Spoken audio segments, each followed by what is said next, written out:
تعلم على العلماء حتى تعرف الإسلام صحيحا. إن الحمد لله نحمده ونستعينه ونستغفره ونعوذ بالله من شرور أنفسنا ومن سيئات أعمالنا من يهده الله فلا مضل له ومن يضلل فلا هادي له وأشهد أن لا إله إلا الله وحده لا شريك له وأشهد أن محمدا عبده ورسوله صلى الله عليه وعلى آله وأصحابه وسلم تسليما كثيرا. أما بعد. Gjithë lavdia I takon vetëm Allahut, ata e lavdrojmë dhe I shprehim lavdi, prej Tij kërkojmë ndihmë dhe prej Tij kërkojmë falje. Kërkojmë mbrojtje tek Allahu nga keqja e vetes sonë dhe nga të këqijat e veprave tona. Kë udhëzon Allahu, s'ka kush e devion dhe kë devion Allahu, s'ka kush e udhëzon. Dëshmoj se nuk ka të adhuruar të drejtë përveç Allahut një, I cili nuk ka ortak dhe nuk ka rival. Dhe dëshmoj se pejgamberi ynë Muhamedi është rob dhe I dërguari I Tij. Salavatet dhe selamet e shumta të Allahut qofshin për të, për familjen e tij dhe të gjithë shokët e tij, si dhe të gjithë ata që e ndjekin udhën e tyre deri në ditën e gjykimit. Mëtej, o Zoti ynë, Ti je I lartësuar dhe I pastër nga çdo emet, ne nuk dim asgjë posa asaj që na ke mësuar Ti. Në të vërtetë Ti je I gjithdituri, I urti. O Allah, na bëj të dobishme atë që na ke mësuar, na mëso atë që na bën dobi, na shto diturinë, na përmirëso gjendjen tonë tërësi dhe mos na lër të mbështetur në vetët tona asnjë çast. Vazhdojmë me librin Umdatul Ahkam të autorit Taqiyuddin Abu Muhammad Abdul Ghani al-Maqdisi, I cili ka lindur vitin 541 dhe ka vdekur në vitin 600 të Hijretit. Allahu e mëshiroft dhe falt atë, na falt ne, prindrit tanë, mësuesit tanë dhe të gjithë muslimanët dhe muslimanet, besimtarët dhe besimtarët, të gjallët dhe të vdekurit. Në vazhdim jemi në temën, pra në kapitullin e temave të martesës dhe kurorëzimit, nikahut. Jemi të tema që ka të bëj me ato gra që ndalohen. Do më thënë kush janë të ndaluara për martesë. Pra cilat gra ndalohet që t'i martoj një njeri I caktuar. Ka ato që janë të ndaluara ose ato që janë mahram. Do më thënë gruaja që është ndaluar për një burr që të martohet, edhe kundërta, burri që e ka të ndaluar, do më thënë një grua që të martohet me të, quhet mahram. Dhe me që këtu përmendet kjo temë, kam pa që disa njerëz e përzin kuptimin e fjalës mahram me kuptimin e fjalës wali, kujdestar. Do thotë nuk është secili mahram, do më thënë çdo kush që është I afërt me të cilin nuk mund të martohet gruaja, nuk mund të jetë kujdestar që mund ta martojë, do më thënë gruan me dikant tjetër. Pra kujdestari është diçka tjetër, atë do ta sqarojmë. Dhe mahram është diçka tjetër. Mahram është secili burr që me të cilin nuk mund të martohet gruaja, ose e kundërta, do më thënë secila grua me të cilin nuk mund të martohet burri. Dhe në Kur'an janë përmendur gratë, do më thënë edhe kuptohet e kundërta, do më thënë vlen për burrat. Ato që janë të ndaluar, ato që janë mahram për martesë, janë dy llojesh. Do më thënë gra me të cilat nuk lejohet asnjëherë të martohet njeriu, do më thënë që janë mahram I përhershëm. Dhe ka mahram ose të ndaluara për martesë me një kohë të caktuar, deri në ndonjë afat të caktuar. Ato që janë të ndaluara përgjithmonë, që asnjëherë nuk mund njeriu të martohet me to, janë ka prej disa lloje, do të thënë 7 gra janë prej gjakut, që ndalohet martesa me to. Ka thënë, pra do ta përmendim ajetin, për fillimisht ti përmendim, ato janë nana, edhe thuhet arabisht nanat edhe që janë më lart. Do të thënë nana e nanës, nana e babës, do të thënë nana e tyre kështu me radhë. Do thotë çdo nan ose gjyshe që prej cilës ti e ke, çdo grua prej cilës e ke preardhin. Pa marrë parasysh sa lart është. Tjetra bijat, do të thënë çdo grua që e ka preardhin prej teje. Edhe nëse është më poshtë, pa marrë parasysh mbesa, stërmbesa kështu me radhë, do të thonë gjitha janë haram për martesë. Pastaj motrat, që janë prej të dy prindve, ose motrat vetëm prej njërit prind, vetëm prej babait ose vetëm prej nanës, këto janë që ndalohen nga gjaku, të thotë. Dhe pastaj vinë bijat e motrave, do thotë prej të gjitha llojeve të motrave, dhe të gjitha llojet e bijave, do thotë çdo kush që ka preardhje prej saj, bija e saj, mbesa e saj kështu me radhë. Edhe e njëjta për bijat e vëllezërve, po ashtu, edhe vëllezër prej të dy prindve ose prej njërit prind, edhe bijat e tyre, do thotë edhe nëse është bija direkt ose bija e birit ose bija e bijës e kështu me radhë, edhe nëse shkon më poshtë. Pastaj hallat, edhe hallat gjithashtu përfshihen edhe motrat e babait, edhe motrat e gjyshërve, domethënë në të njëjtën mënyrë, dhe tezet, domethënë që janë motrat e nanave ose motrat e gjysheve e të tjera me radhë. Pra këto duhet të dihen se ndoshta i shkon ndërmend dikujt pse të përmendet gjyshja ose stërgjyshja, do thotë, ose motra e gjyshes për shembull ose stërgjyshja. Nuk është e çuditshme që ka mundësi të ketë dallime të çuditshme, domethënë në moshë. Edhe mundet jetë e pritshme që dikush mund të mendoj për martesë. Prandaj këto janë sheriatikisht, domethënë këto 7: nënat, bijat, motrat, bijat e motrave, bijat e vëllezërve, hallat dhe tezet. Këto 7 janë që ndalohen prej gjakut. Dhe argument për këta është fjala e Allahut: hurrimet alejkum ummahatukum wa banatukum wa akhawatukum wa ammatukum wa khalatukum wa banatul akhi wa banatul ukht. Domethënë këto janë të përmendura në ajet. I keni të ndaluara për martesë, domethënë nënat, bijat, motrat, domethënë bijat e vëllezërve, bijat e motrave dhe hallat dhe tezet. Pastaj kjo është e para. E dyta, domethënë këto që janë të ndaluara përgjithmonë, janë këto 7 prej gjakut dhe gjithashtu të njëjtat prej gjirit.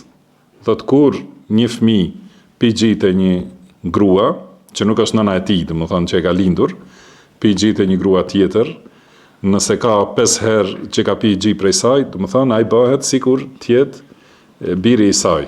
Atëherë bashkëshorti i saj është baba i tij. Kështu që, domethënë çdo gjë aty motrat e saj janë tezet e tij, edhe bijat e saj janë motrat e tij, e kështu me radhë, domethënë çdo gjë që ndalohet prej gjakut ndalohet gjithashtu edhe prej gjirit. Pastaj ka 4 gra që ndalohen prej, domethënë ndalohen për shkak të martesës. Domethënë pasi martohet njeriu, atëherë në lidhje me këtë martesë i ndalohen 4 gra që janë nënat e bashkëshorteve, edhe nëse janë më lartë, domethënë gjyshja e kështu me radhë. Pra nëna e bashkëshortes, pastaj do thotë te nëna vetëm me lidhjen e kurorës, vetëm kur bëhet nikah, atëherë nëna e asaj bëhet haram përgjithmonë. Domethënë nuk ka mundësi të martohet me të, edhe nëse ndahet ose vdes kjo bija. Dhe tjetra është bijat e bashkëshorteve, domethënë nëse merr një grua e cila ka një vajzë, domethënë prej martesës paraprake, atëherë ndalohet martesa me të, me kusht që të jetë plotësuar martesa, të jetë konsumu martesa, domethënë. Pra jo vetëm nikahu, por duhet gjithashtu të ketë pasur edhe kontakt mes, domethënë kontakt intim mes atyre dy bashkëshortëve. Prej atij momenti, atëherë bija e saj bëhet haram përgjithmonë. Tjetër është ndalohet, domethënë gruaja e babait, që nuk është nana, domethënë, pra gratë e baballarëve dhe gjithashtu gratë e djemve, bijve, prej ata që e kanë preardhjen prej atij njeriu, kur është martuar ai me një grua, domethënë ajo është e ndaluar për martesë çdo herë. Në vazhdim të këtij ajeti Ka thënë Allahu: "Wa ummahatu nisaikum wa raba'ibukum allati fi hujurikum min nisaikum allati dakhaltum bihin." Do të thonë, e keni të ndaluara gjithashtu nanat e grave tuaja dhe bijat e grave tuaja me të cilat keni hyrë dhëndër. Do të thonë, pra është plotsu martesa, atëherë për atij momenti do thotë ndalohen edhe bijat. Po ashtu në ajetin paraprak ka thonë: "Wala tankihu ma nakaha aba'ukum min an-nisa'i illa ma qad salaf." Do thotë mos u martoni me ato gra me të cilat janë martuar baballarët tuaj, përveç asaj që ka kaluar, do të thonë para islamit, çka ka qenë, ajo është e kaluar. Gjithashtu ka thonë në ajetin ku e përmendëm, do të thonë kjo është e gjitha në surën Nisa, ajeti 23. Pra thot gjithashtu thot Allahu: wa halailu abnaikum alladhina min aslabikum. Dhe gjithashtu ju ndalohen gratë me cilat janë martuar djemt tuaj, që janë preardhen prej jush. Do të thënë, jo djemt e birsuar ose të adoptuar, por djali të cilin e ke lindur ti, ata do të thënë gruaja e tij është haram përgjithmonë për babën e djalit. Këto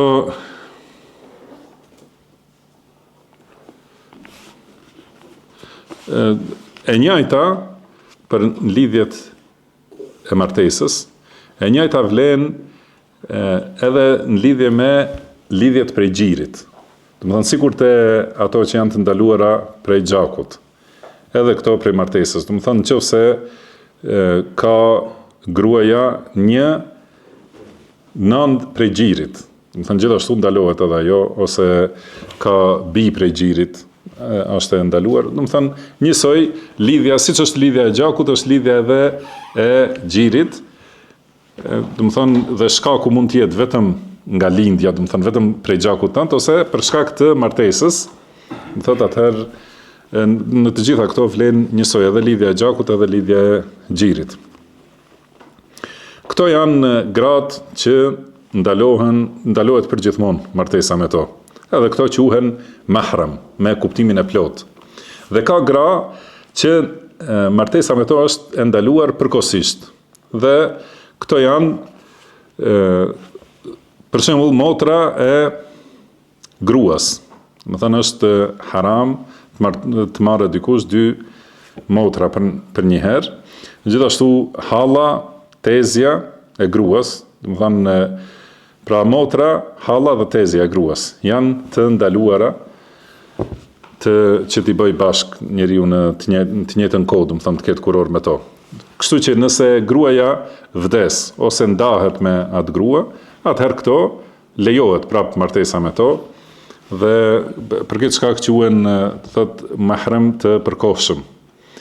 Tjetër, i ndalohet secilit njeri ta marrë gruan e pestë. Do të thënë, ajo që është e lejuar, halal, është deri në 4 gra. E pesta është haram. Pastaj, ajo që është ndaluar gjithashtu me argumentet është gruaja zinaqare derisa të pendohet. Nëse dihet se është dikush që bën zina, Allah na ruaj. Do të thënë, përderisa nuk është penduar prej zinas, është haram martesa me ta.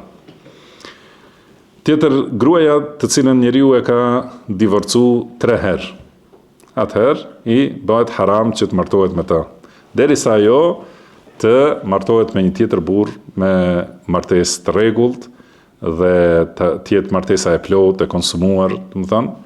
Pastaj nëse ndahet prej tij, atëherë bëhet prap halal, do thotë për martesë. Ndalohet gjithashtu martesa e një gruaje që është në ihram për umre ose për haxh. Dhe gjithashtu ndalohet gruaja që është në kohën e iddes, që është duke pritur pas ndarjes ose pas i ka vdek burri e kështu me radhë, do të thënë, koha që është e pritjes është e ndaluar. Përveç këtyre grave që u përmendën, që janë disa të përmendura në ajet, disa në hadithe, edhe diçka do të shpjegojmë në hadithet që do t'i lexojmë më vonë. Përveç këtyre, çdo grua tjetër është halal për martesë. Si ka thënë Allahu subhanahu wa taala: وأحل لكم ما وراء ذلكم أن تبتغوا بأموالكم محسنين غير مسافحين. Do thotë përveç këtyre ju janë lejuar të gjitha gratë që të martoheni duke e dhënë mehrin, domethënë, me pasuritë tuaja, për ta ruajtur nderin dhe jo për të bërë, domethënë, lidhje të paligjshme. Domethënë, përdorimi ose përmendja e pasurisë është këtu, do thotë për nikahun i cili paguhet, mehri që paguhet, domethënë për mbrojtjen e nderin, për martesë të dukshme, të njohur dhe të ligjshme. Kjo është e lejuar, kurse lidhjet tjera janë haram. Domethënë përveç këtyre që u përmendën, çdo femër tjetër është halal për të martuar. Tani, si u përmendën këto për gjinin femrore, gjithashtu e njëjta vlen edhe në drejtimin e kundërt. Në hadithet që janë përmendur në këtë kapitull, thot autori rahimahullah, në hadithin që është numër 300 këtu, sipas renditjes këtij botimi, thot an ummi Habiba binti Abi Sufjan radhiyallahu anhuma annaha qalet, më thënë këtë hadith e transmeton Ummu Habiba, që është bia e Abu Sufjanit radhiyallahu anhuma.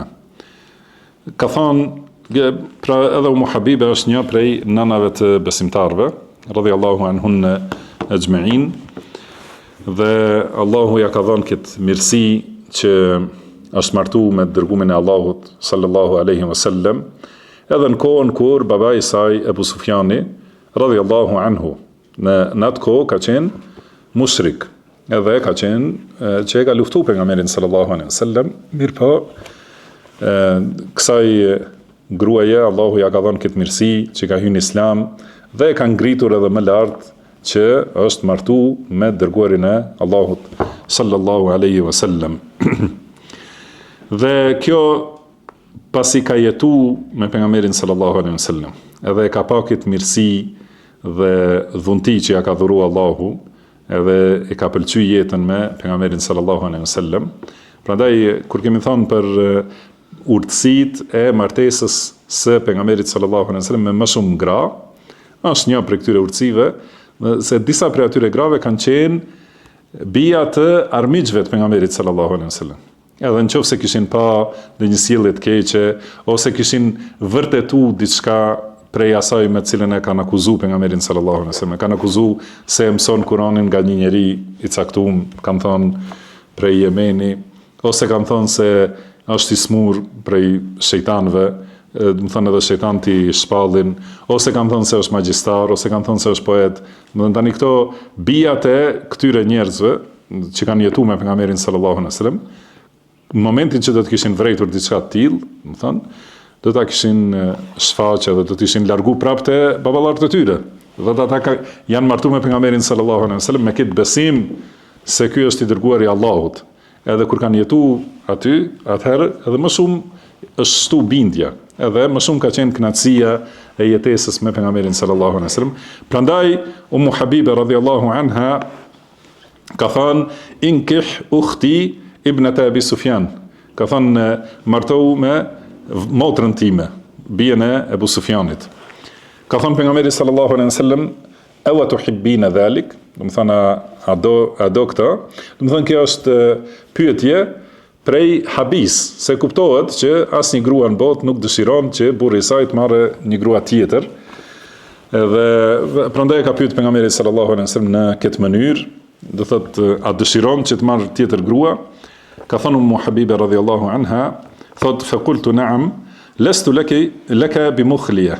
I ka thënë unë edhe ashtu nuk jam e vetmja, do të thonë edhe ashtu kam ortake të tjera.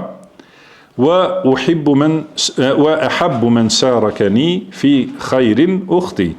Por ajo që më shumë ti dua që të jetë bashkë me mua në këtë mirësi është motra ime. Do të thonë edhe ashtu ti e di që nuk jam unë gruaja jote e vetme, ke grave të tjera dhe ka mundësi të martohesh prapë. Atëherë më së miri është që këtë mirësi t'ja mundsoj motrës sime. Ka thënë pejgamberi sallallahu alaihi wasallam inna dhalika la yahillu li. Pra kjo nuk më lejohet mua. Do thënë kur dihet se është në ajet. Pra, martesa e dy motrave në të njëjtën kohë është gjithashtu në ajet, wa an tajma'u bayna al-ukhtayni. Do të thonë që ti bëni bashkë dy motra në një, do të thonë me një kuror të njëjtën kohë. Ajo është ndaluar në Kur'an.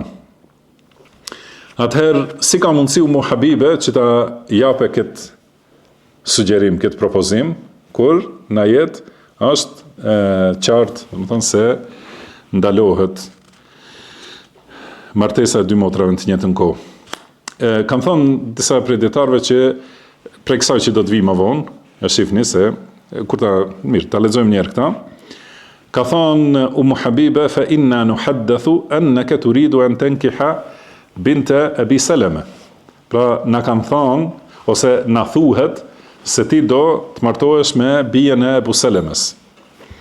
Ka thonë pejgamberi sallallahu alaihi wasallam bintu Ummi Salama, do të thonë bijën e Ummu Salamës, që është gjithashtu nënë e besimtarëve, është gruaja e pejgamberit sallallahu alaihi wasallam Ummu Salama. Ka thonë po, Ummu Habibe, do të thonë atë kam qëllim. Thotë kanë thonë dietarët se pasi ka dëgjuar Ummu Habibe se pejgamberi sallallahu alaihi wasallam do të martohet me bijën e Ummu Salamës. Ajo e ka ditur gjithashtu se është ndaluar në Kur'an martesa me bijën e gruas. Mirë po, nga kjo ka mendu që ka përjashtim për pejgamberin sallallahu alaihi wasallam. Do thotë, pasi ka qenë ditur se në disa norma pejgamberi sallallahu alaihi wasallam ka pas përjashtim ose kanë qenë të veçanta vetëm për pejgamberin sallallahu alaihi wasallam. Ka disa norma që janë haram për umetin dhe kanë qenë halal për pejgamberin sallallahu alaihi wasallam. Ose e kundërta, ka që janë halal për umetin dhe haram për pejgamberin sallallahu alaihi wasallam. Dhe ka disa që janë vepra të pëlqyera për umetin, kurse kanë qenë obligim për pejgamberin sallallahu alaihi wasallam. Dhe Ummu Habibe, do të thonë kur e ka dëgjuar që do të martohet pejgamberi sallallahu alaihi wasallam me bijën e Ummu Salamës, e ka kuptuar që ka përjashtim nga ky ajet, atëherë kanë nxituar që ta propozoj motrën e tij që ajo ta përfitojë këtë mirësi. Por edhe për këtë çështje ka thënë pejgamberi sallallahu alaihi wasallam innaha law lam takun rabibati fi hijri ma hallat li. Do të thonë nëse nuk ishte qenë kjo bija Ummu Salama, do të thonë nëse nuk ishte qenë bija e gruas sime, përsëri nuk më lejohet. Do të thonë, pra këtu ka treguar pejgamberi sallallahu alaihi wasallam dy shkaqe pse nuk lejohet martohet me atë që është përmendur, se shkaku i parë është se është bija e gruas. Kjo është përmendur do të thonë me këtë emër Rabibe, që është kuptimi i njëjtë, do të thonë pra forma fa'il, që ka kuptimin e njëjtë si mef'ul, do të thonë marbube. Çka do thotë? Nëse ajo nuk është që unë e kam edukuar, ose pra që jam kujdesur për ta, se ju besoj që e dini se rabba, ju rabbi, që do më thonë? Kujdesje dhe kultivim ose rritje, edhe furnizim e kështu me radhë. Ai që e bën këtë, quhet rabb, dhe Zoti është Rabbul Alamin, do të thonë kujdestari dhe kultivuesi gjitha krijesave. Por mund të thuhet edhe për në formë të kufizuar, si për shembull Rabbul Bejt, kujdestari i shtëpisë. Por ai për të cilin është bëhet kujdesi, quhet merbub. Do të thonë ai që është i kultivuar ose i kujdesur. Dhe forma tjetër arabisht është rabib. I thuhet rabibeti, do të thonë vajza që unë e kam rrit, që e kam edukuar unë, që do të thonë bija e gruas sime, që nuk është bija ime, do thotë. Dhe me këtë mënyrë është përmendur në Kur'an, wa rabaibukum allati fi hujurikum. Do të thonë edhe këto vajzat që ju keni rritur në prehrin tuaj. Është përmendur kështu. Dhe në këtë mënyrë ka thënë pejgamberi sallallahu alaihi wasallam, lam takun rabibati fi hijri. Do të thonë nëse nuk ishte ajo e edukuara ime ose e kujdesura nga ana ime në prehrin tim, që është rritur në prehrin tim, përsëri nuk më lejohet. Këta tani do ta përmendim pse është me rëndësi, pse janë me rëndësi këto fjalë. Se ka thënë Pra edhe mos kishin kështu, përsëri nuk më lejohet, se ka thënë innaha labnatu akhi min ar-rida'a, sepse ajo është bia e vllajt tim nga xhiri, ardha'atni wa Aba Salama Thuwayba. Do të thënë më ka dhënë xhi mua dhe Abu Salamas Thuwaybja. Fala ta'ridna alayya banatikunna wala akhawatikun. Do të thënë mos mi propozoni bijat tuaja dhe motrat tuaja, pra për martesë, sepse ato nuk janë të lejuara. Thot, në vazhdim të transmetimit të Imam Bukharit, thot, qala Urwa, pra transmetuesi, Urwa ibn Zubair, vazhdon, thot, wa Thuwayba maulatun li Abi Lahab, kana Abu Lahabin a'taqaha fa arda'at an-nabiy sallallahu alaihi wasallam.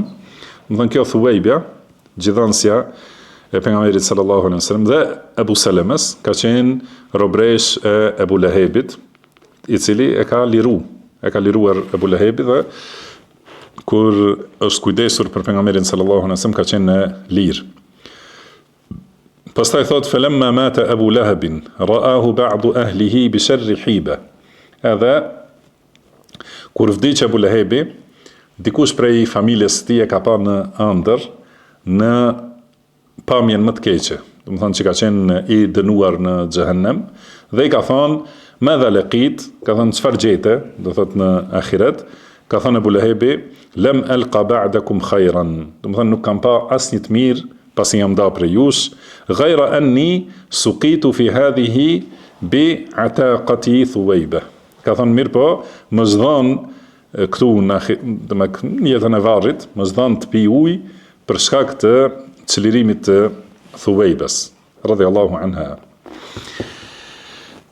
Do thotë hadithi është i qartë dhe qëllimi ose kuptimi i hadithit i jep, do të thonë se ndalohen këto dy gra për martesë, do të thonë bija e gruas dhe motra e gruas në të njëjtën kohë. Kjo e dyta është veç përkohësisht, do të thonë për të njëjtën kohë, kurse bija e gruas, siç është sqaruar në ajet, është përgjithmonë e ndaluar. Përmendëm do të thënë këtë sqarimin, çka do të thënë rabibati fi hijri. E ka thënë pejgamberi sallallahu alaihi wasallam, siç është në ajet. E kemi thënë shumë herë se edhe në të folur pejgamberi sallallahu alaihi wasallam i ka kopju fjalët e Kuranit. Edhe në sjellje gjithashtu i ka zbatu sakt ato fjalë që janë në librin e Allahut subhanahu wa taala. Ka thënë për bijën e Ummu Salamës, e cila nuk ka jetu me Ummu Salamën kur është martu, do thotë pejgamberi sallallahu alaihi wasallam me ta, dhe nuk ka qenë ajo në shtëpinë e pejgamberit sallallahu alaihi wasallam. Por kjo e jep një sqarim për divergjencat, kundërshtimet mes dietarëve, se kur e lexojmë ajetin, ka thënë Allahu wa rabaibukum allati fi hujurikum. Do të thonë e keni të ndaluara pra i keni të ndaluara për martesë bijat e grave që janë rritur në prehret tuaj. Dhe prej kësaj kanë kuptuar disa prej dietarëve dhe disa prej sahabeve, prej këtij ajeti kanë kuptuar që nëse bija e gruas nuk ka qenë në shtëpinë tënde, atëherë lejohet martesa me ta. Rahmukallah. Kurse ky hadith e sqaron se kjo përmendja e prehrit këtu, do të thonë, është vetëm për kuptimin në shumicën e rasteve. Do të thonë shumicën e rasteve, gruaja që ka fëmijë, ato fëmijë merr te shtëpia e burrit të saj dhe për këtë shkak quhet rabiba fil hijr. Do të thonë që është edukuar ose është rritur në prehrin e atij burri. Kjo është në shumicën e rasteve. Mirë po ka edhe raste ku asnjëherë nuk hyn ajo vajzë në shtëpinë e burrit nanës vet, por hukmi, gjykimi nuk lidhet do thot me këtë. Ajo që është përmendur në ajet është për qëllim shumica e rasteve, kurse dispozita e shariatit i përfshin të gjitha. Më thënë edhe ato që kanë qenë në shtëpinë e burrit nanës ose edhe ato që s'kanë qenë, e kanë të njëjtin. Edhe ky hadith, do të thënë, jep këtë kuptim, sepse kjo bija e Selemes nuk ka qenë në shtëpinë e pejgamberit sallallahu alaihi wasallam, por e ka quajtur pejgamberi sallallahu alaihi wasallam me fjalët e Kuranit, Rabibati fi hijri. Shpresoj që ju bëhet qartë. Do thotë, prandaj nëse do të shihni ndonjëherë, nuk duhet të ketë huti, do të thënë ka prej dietarëve të vjetër që e kanë thonë këtë mend, edhe ka prej sahabeve, më rëndësi është transmetuar nga Aliu radhiyallahu anhu se ka dhënë fetva që të martohet, ka thënë, ka pa njërin prej sahabeve, edhe i ka thënë ai që duhet të martohej me kështu me radhë, ka thënë pse nuk e merr bijen e gruas tënde, pasi i kishte vdek kjo gruaja. Ai ka thënë, pa ajo, ose pse nuk e merr filanën, ai ka thënë ajo është bija e gruas time, ish gruas time. Ka thënë, a ka qenë ajo në prehrin tënd? Ai ka thënë, jo, ajo është në Taif. Do të thënë, nuk ka jetuar në shtëpinë time. Atëherë ka thënë, merr atë sepse në Kur'an thuhet, do të thënë kështu, vetëm ato që janë rritur tek ju. Edhe gjithashtu është transmetuar se edhe Omeri radhiyallahu anhu ka dhënë një fetva të tillë. Do thotë, kjo është duke u bazuar vetëm në kuptimin e dukshëm të ajetit. Mirpo, ky hadith e jep sqarimin e plot të kuptimit të ajetit. Wallahu a'lam.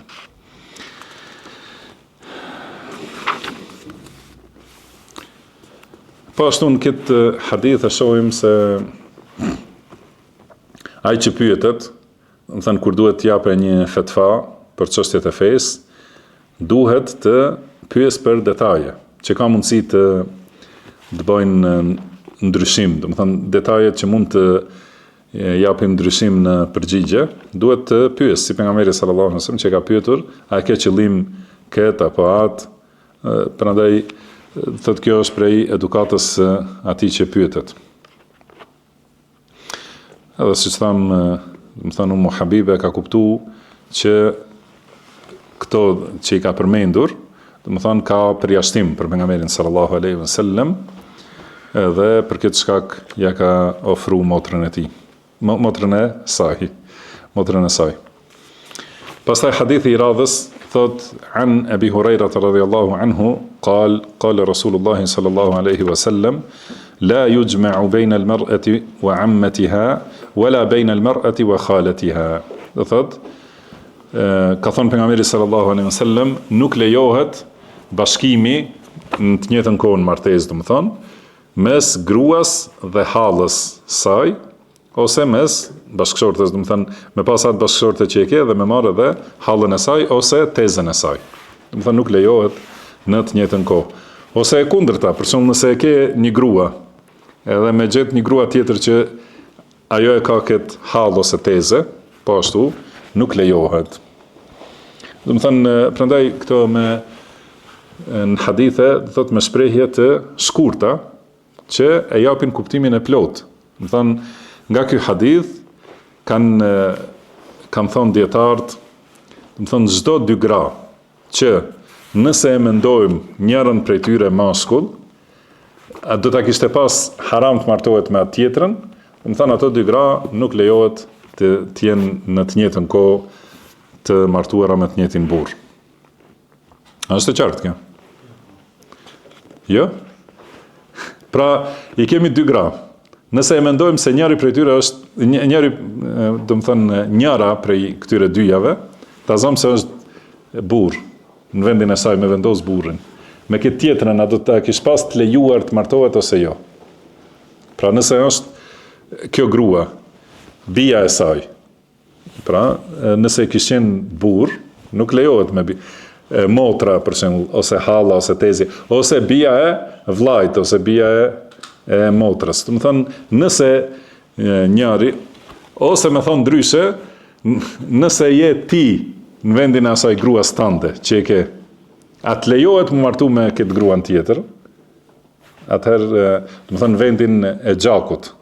Pra, nëse je në vendin e saj dhe e ketë ndaluar të martohesh me atë tjetrën, atëherë gjithashtu ndalohet në të njëjtën kohë të merren ato. Pra, gjithashtu edhe mirë këtu për në lidhje me ato të ndaluarat nga martesa, edhe këto janë disa prej këtyre janë të ndaluara për gjithmonë, disa janë të ndaluara përkohësisht. Këtu është përmendur ky lloj i ndalesave të përkohshme, do të thonë bashkimi në të njëjtën kohë i gruas, do të thonë i një gruaje me hallën e saj, ose me tezën e saj, ose siç është në ajet me motrën e saj. Kjo është e ndaluar përkohësisht. Por martesa e nënës gruas ajo është ndaluar përgjithmonë, edhe nëse vdes gruaja ose bijës gruas gjithashtu është ndaluar përgjithmonë. Prandaj prej këtyre haditheve kuptojmë kufizimin e ajetit që e përmendëm, wa uhilla lakum ma wara'a dhalik. Do të thënë ju lejohet çdo gjë do të thënë jashtë kësaj. Në Kur'an janë përmendur disa, edhe është thonë pastaj të tjerat lejohen, por këtë pjesë e ka sqaruar suneti i pejgamberit sallallahu alaihi wasallam. Prandaj do të thonë duhet ta kuptojmë se argumentimi me sunetin bashkë me Kur'anin është i domosdoshëm. Patjetër, do thotë për një çështje të argumentohet njëkohësisht me Kur'an dhe me sunet. Nuk është e saktë si e thonë, e shprehin disa njerëz ose e kuptojnë disa njerëz se gjykojmë me Kur'an. Nëse nuk gjejmë në Kur'an, atëherë në sunet. Në pikërisht edhe nëse gjendet në Kur'an, duhet të shikohen edhe hadithet që flasin për temën e njëjtë. Edhe të kuptohet kufizimi, përgjithësimi, veçantia ose gjithëpërfshirja kështu me radhë, ose çka është e abroguar dhe çka është argumenti abrogues më vonë. Këto janë shkenca të rëndësishme që mësohen në fik ose usulul fik dhe në shkencat e hadithit e kështu me radhë. Ka thonë këto janë të përmendura, po ashtu në ajet tjetër janë përmendur mushriket. Edhe këtë nuk e përmendëm të gratë që ndalohen. Gruaja që është mushrike. Ka thënë Allahu në ajet tjetër: "Wala tankihul mushrikat hatta yu'min." Do të thonë mos u martoni me mushrike derisa të besojnë, derisa të hyjnë në Islam. Edhe kjo është ndalesë e përkohshme, apo? Do thotë ndalohet martesa me mushrike, po martesa me gra prej ehlul kitab, prej xifutëve dhe krishterëve. Ajo është e lejuar. Do thonë Allahu ka thonë wa ajeti do të thonë se është mirë, do të thonë gratë prej atyre të cilëve u është dhënë libri, janë të lejuara. Disa e bëjnë pyetjen se edhe ehlul kitab janë mushrik, sepse kanë, do të thonë, shumë çështje që janë shirk, edhe Allahu ka thënë ittakhadhu ahbarahum wa ruhbanahum arbaban min dunillah. Do të thonë ata i kanë bërë murgjit e tyre dhe rabinët e tyre i kanë bërë arbab, zotra, të adhuruar krahas Allahut. Do të thonë se gjithashtu janë mushrik edhe jahudit dhe krishterët. Si është përgjigjja për këtë?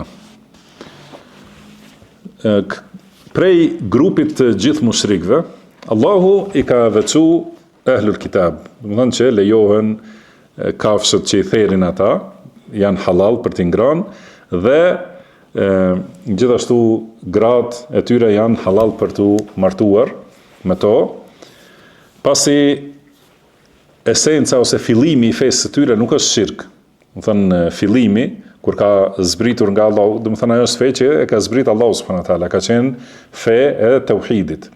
Shirku që gjendet te jahudit dhe krishterët është diçka që e kanë shtuar më vonë, që kanë shpik, do të thonë duke nxjerr bidate, kanë arritur në bidate të shirkut.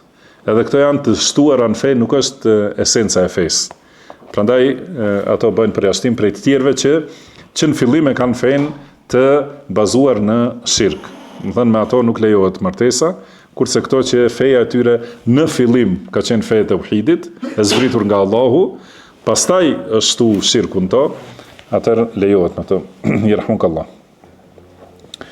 Ka thonë Ibn Taymija rahimahullah, do të thënë kjo është shpjegimi i Ibn Taymijës, pra se Ahlul Kitab nuk e kanë bazën e fesë në shirk, por kanë bërë shirk duke shpikur, duke bërë bidate, ka thënë me btedauhu min ash-shirk. Më vonë e kanë shpik shirkun, edhe për këtë shkak ka dallim prej të tjerëve. Kjo duhet dihet se është e lejuar. Sheriatikisht, më thënë, i lejohet muslimanit të martohet me një grua prej çifutëve ose një grua prej krishterëve. Është e lejuar. Mirpo a preferohet në kohën tonë? Jo që s'preferohet, mirpo me të vërtet mund të jetë shumë e dëmshme. Edhe mund të jetë haram, duke i pa rrethanat, sepse kur muslimani jeton në vendet e kufrit, ku sundon ligji i kufrit dhe e merr gruan prej, do të thënë aty sundon ligji i kufrit dhe përkrahet kufri dhe përkrahet krishterizmit, do të thonë.